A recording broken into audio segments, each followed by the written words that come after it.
இப்போ நம்ம இந்தியால நம்ம லோக்சபா எலெக்ஷனை பத்தி தான் எல்லாருமே பேசிட்டு இருக்கோம். பட் வேர்ல்டு லெவல்ல வந்து என்ன நடந்துட்டு இருக்குங்கிறது வந்து யாருமே அந்த அளவுக்கு கவனிச்ச மாதிரி தெரியல.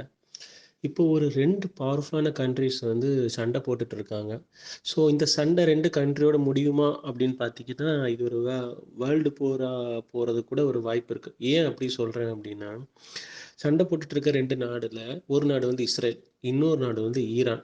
இஸ்ரேலுக்கு வந்து எப்பவுமே வந்து பார்த்தீங்கன்னா, அமெரிக்கா சப்போர்ட் பண்ணும். இந்த வெப்பன் சப்ளையா இருக்கட்டும், இல்லைன்னா கூட நின்னு சண்டை போடுறதா இருக்கட்டும், அ இஸ்ரேல் என்ன சொன்னாலும் வந்து அது கரெக்ட்டுன்னு சொல்றதா இருக்கட்டும், இந்த மாரி விஷயங்கள்ல வந்து எப்பவுமே வந்து அமெரிக்கா வந்து இஸ்ரேல் பக்கம் இருக்கும். இந்த சைடு வந்து ஈரான். ஈரான் வந்து ஒரு இஸ்லாமிக் கண்ட்ரி. ஸோ இந்த கண்ட்ரிக்கு சப்போர்ட் பண்ற 2 பெரிய கண்ட்ரி என்னன்னு பார்த்தீங்கன்னா, சைனாவும், ரஷ்யாவும். ஸோ இந்த 2 சின்ன கண்ட்ரி தான் மோதுதுன்னு பார்த்தா, 2 சின்ன கண்ட்ரிக்கும் பின்னால வந்து பார்த்தீங்கன்னா, பெரிய பெரிய கண்ட்ரிஸ் இருக்கு. இவங்க சும்மாலாம் சப்போர்ட் பண்ணல. ஏன் அப்படின்னு பார்த்தீங்கன்னா, அ உலகத்திலேயே வந்து டாப் பிசினஸ் என்ன அப்படின்னு பார்த்தீங்கன்னா, வெப்பன் சப்ளை பண்றது தான்.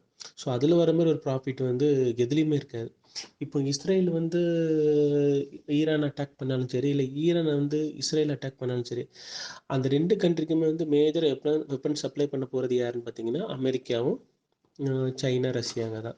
ஸோ இதனால தான் வந்து பார்த்தீங்க அப்படின்னா வந்து, இப்போ ஒரு உச்சக்கட்டத்தில நிக்குது. இந்த 2 கண்ட்ரில வந்து ஆல்ரெடி வந்து ஈரான் வந்து இஸ்ரேல அட்டாக் பண்ணிட்டாங்க. அது ஏன் அட்டாக் பண்ணாங்க அப்படின்னா, லாஸ்ட் மந்த் பார்த்தீங்க அப்படின்னா, ஆ சிரியால அ ஈரானோட ஒரு எம்பசி இருக்கு. அந்த எம்பசிய வந்து இஸ்ரேல் வந்து அட்டாக் பண்றாங்க.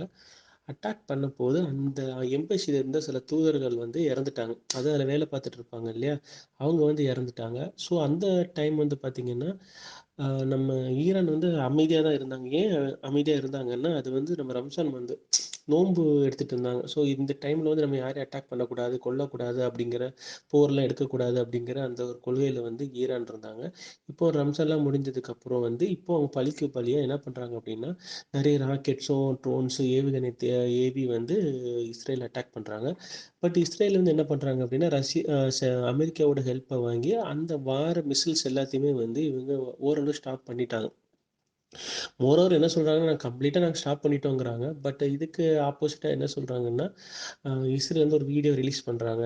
"நீ ஏன் ஒத்துக்க மாட்டேங்கிற? இந்த பாரு இவ்ளோ குண்டு நாங்க தூக்கி போட்டிருக்கோம். இந்த குண்டு எல்லாமே உன் ஏரியால வந்து விழுந்திருக்கு." அப்படிங்கிற ஒரு வீடியோவ ரிலீஸ் பண்றாங்க. இப்ப ஈரான் மட்டும் தான் வந்து அ இஸ்ரேல் அட்டாக் பண்றாங்களான்னு பார்த்தீங்க அப்படின்னா, இல்ல. ஏன்னா, லெபனான்ல இருந்தும் ஒரு அட்டாக் போய்க்கிட்டு இருக்கு. சிரியால இருந்தும் ஒரு அட்டாக் போயிட்டு இருக்கு. ஹமாஸ் இயக்கமும் அட்டாக் பண்ணிட்டு இருக்காங்க. காசால இருந்து ஒரு அட்டாக் போயிட்டு இருக்கு. அது போக ஈரான் அட்டாக் பண்றாங்க. சுத்தி வளைச்சு வந்து இஸ்ரேல வந்து அட்டாக் பண்றாங்க. ஆனா, இஸ்ரேலும் வந்து சளைச்ச கண்ட்ரி கிடையாது. அவங்களும் வந்து பார்த்தீங்கன்னா, நல்ல அதிநவீன ஆயுதங்கள யூஸ் பண்ணி வார மேக்ஸிமம் ராக்கெட்டா இருக்கட்டும், ட்ரோன் அட்டாக்கா இருக்கட்டும் எல்லாத்தையுமே வந்து சமாளிச்சுட்டு வராங்க. பட் எவ்வளவு நாள் சமாளிக்க முடியுங்கிறது தெரியல. ஏன்னா, ம் அ அவங்க அமெரிக்கா சப்போர்ட் பண்ற வர வந்து இவங்களால சமாளிக்க முடியும். ஆனா இப்பொழுதைக்கு வந்து அ ஈரான் ஒரு சைடு சொல்ட்டாங்க. "நீ எங்களோட தூதரகத்த அட்டாக் பண்ண. ஆனா நாங்க திருப்பி உன்ன அட்டாக் பண்ணிட்டோம். இதோட சண்டை முடிஞ்சிருச்சு" அப்படின்னு சொல்ட்டாங்க. பட் ஆனா இஸ்ரேல் சைட்ல இருந்து என்னன்னா, உள்ளுக்குள்ள பல மீட்டிங் போயிட்டு இருக்கு. நம்ம வந்து திருப்பி வந்து ஈரான் அட்டாக் பண்ணலாமா? வேண்டாமா? அட்டாக் பண்ணா என்ன நடக்கும்? யார் யார் வருவாங்க? இது எப்படி நம்மள வந்து அ மேற்கொண்டு வேற யாரும் வந்து அட்டாக் பண்ணுவாங்களா? அந்த மாரி இப்ப நம்ம ஈரான் அட்டாக் பண்ணா, ஈரான் சப்போர்ட் எந்தெந்த கண்ட்ரிலாம் வரும்? அவங்க என்னென்ன வெப்பன்லாம் யூஸ் பண்ணுவாங்க? ஸோ அத நம்மளால சமாளிக்க முடியுமா? அப்படிங்கிற நெறைய டிஸ்கஷன்ஸ் வந்து பார்த்தீங்கன்னா, போய்க்கிட்டு இருக்கு. அ இஸ்ரேல் சைட்ல. ஸோ இப்போ எல்லா கண்ட்ரியும் எதிர்பார்த்துட்டு இருக்கிறது என்ன அப்படின்னு பார்த்தீங்கன்னா, இஸ்ரேல் மறுபடியும் திருப்பி ஈரான் அட்டாக் பண்ணுவாங்களா? மாட்டாங்களான்னு தான். ஆனா அமெரிக்கா ஒரு சைடு வந்து கிளியரா சொல்லிட்டாங்க. இஸ்ரேல்ட்ட நீங்க வந்து எக்காரணத்த கொண்டு வந்து ஈராக்க அட்டாக் பண்ணாதீங்க. ஐ மீன் ஈரான் அட்டாக் பண்ணாதீங்க அப்படின்னு சொல்லிட்டாங்க. அதையும் தாண்டி இன்கேஸ் இஸ்ரேல் வந்து ஈரான் அட்டாக் பண்றாங்கன்னா, அமெரிக்கா வந்து சப்போர்ட் பண்ணுவாங்களா? இல்லையாங்கிறது வந்து சின்ன டவுட் தான். இன்கேஸ் அமெரிக்கா வந்து இஸ்ரேலுக்கு சப்போர்ட் பண்ணல அப்படின்னா வந்து, அ ஈரான் மற்றும் அதர் சப்போர்ட் கண்ட்ரி வந்து ஈஸியா வந்து இஸ்ரேல அட்டாக் பண்ணி அழிச்சிருவாங்க. இந்த மாரி ஒரு சிச்சுவேஷன் தான் போயிட்டுருக்கு. அது போக வந்து பார்த்தீங்கன்னா, இவங்க 2 பேரும் அடிச்சுக்கிட்டாங்க அப்டின்னா, நாட்டோட பொருளாதாரம் ஐ மீன் வேர்ல்டோட பொருளாதாரம் டவுன் ஆகும். இப்போ போயிட்டுருக்க இந்த குரோத் எல்லாம் கம்மியாகும். விலைவாசிலாம் பயங்கரமா இன்கிரீஸ் ஆகும். தங்கம் ஏற்கனவே செம்ம ரேட் ஏறி போய்கிட்டு இருக்கு. இவங்க 2 பேரும் அடிச்சுக்கிட்டானா தங்கம் வாங்க முடியாத அளவுக்கு போகும். அதுக்கப்புறம் ஐடி கம்பெனிஸ் வேலை பார்க்குறவங்களுக்குலாம் இல்லை வேலைகள்லாம் போகிறதுக்கு நிறைய வாய்ப்பு இருக்குது. வெளியூருக்குலாம் ட்ராவல் பண்ண முடியாது, இம்போர்ட் பண்ண முடியாது, எக்ஸ்போர்ட் பண்ண முடியாது.